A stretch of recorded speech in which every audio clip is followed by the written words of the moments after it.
After cleaning off mold lines and stray artifacts, I added AK Interactive's Lunar Desert texture paste for the base and primed the miniature using Vallejo's German Panzer Gray primer before adding a thinned down black wash. Here I used Mr. Weathering's Multi-Black mixed with a healthy amount of Mr. Weathering's solvent. This I apply everywhere. It dries quickly and I can use a little solvent on the end of a Q-tip or makeup sponge to remove any excess pooling if needed. If you don't like oil-based or enamel washes, you can use an acrylic wash, though you may need to come back and do a little touch-up work here and there. Because I'll be busy this week, I'll be using a mix of Liquitex's Titanium White and Mars Black, with the idea of building up volumes of highlights and shadows all in grayscale to save time. This will also limit the paints I'm working with. This will be a grisaille-based underpainting that I'll slap a few speed paints over in the end, which is a great way to start for new painters as a bulk of the work would have been done with just 2 bottles of paint. If you have the Army Painter paints and don't want to mix your own grays from black and white, you can use Uniform Gray, Ash Gray, and Spaceship Exterior, as these will provide a good jump in values.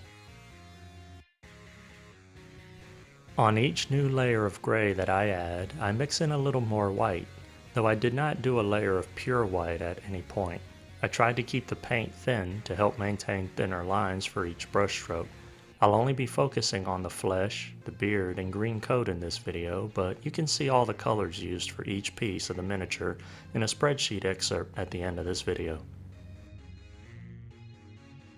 My goal here will be to add highlights over the entire model, slowly building up the values of highlights with a typical layering approach, with each new layer covering slightly less area than the previous. It's about here I begin to realize that the German Panzer Gray primer I chose was too dark, and that I should have mixed in some white primer to brighten it some. This would have allowed the speed paints to better tint the darker areas with more color. But I pushed forward regardless, as I also did not intend this Leprechaun to be very vibrant, but rather dark, wanting a slight sense of unease to radiate from his presence, much like this thing. Comical as these movies were, the muted colors are unnerving, and I especially liked this piece of art I saw on Etsy.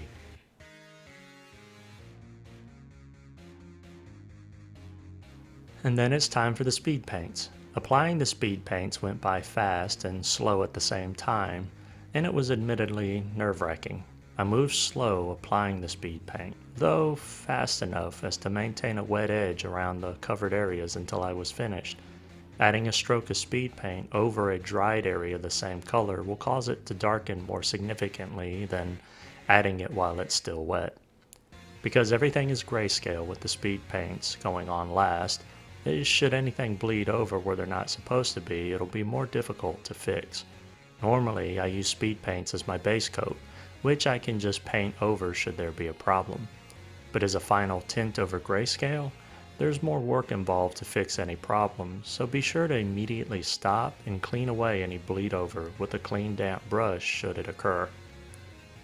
I chose to start with the flesh first and work my way outwards with anything that would be more difficult to paint, and leaving the green coat and beard last, as those would be relatively easy to reach.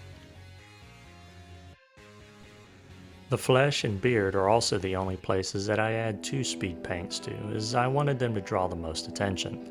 That vibrancy of the green coat was such that it didn't need any additional darkening or highlighting beyond what was achieved by the grayscale layering underneath.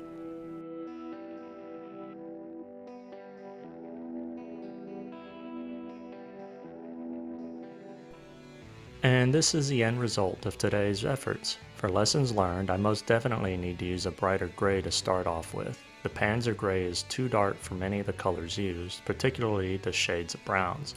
By making everything more brighter, I think I could add different colors of speed paints for some of the shadows as well, such as a little magenta tone for the flesh highlights instead of just a darker flesh color. And that will bring this video to its end. If you have any questions or comments, please leave them below, and if you like the content of this video and would like to see more, please like, share, and subscribe.